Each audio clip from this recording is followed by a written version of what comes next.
এই সরকারের ফাঁসিবাদ হয়ে গেছে।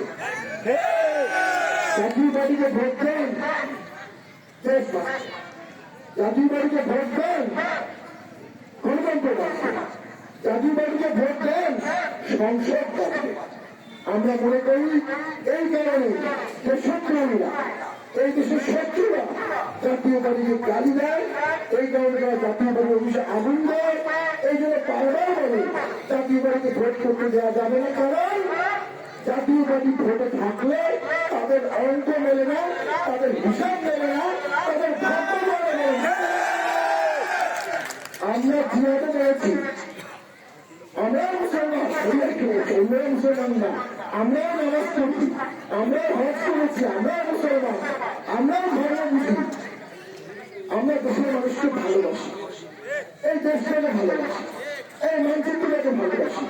৭১ আমাদের বীর সেনানীরা কারাবন্দী নিয়ে ৭৩,০০০ পাকিস্তানি সৈন্যকে পরাজিত করেছে।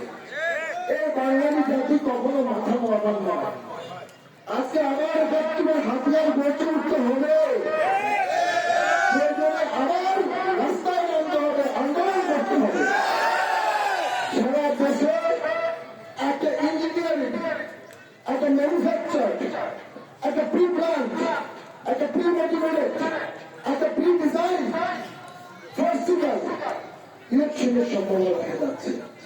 একটা ভুয়া ইলেকশনের সম্ভাবনা দেখা যাচ্ছে। জনগণ যদি উজ্জীবিত থাকেন, জনগণ যদি কেন্দ্র পাহারা দেন, জনগণ যদি সেন্টার পাহারা দেন, নির্বাচন শেষে সকলে যদি হেডকোয়ার্টার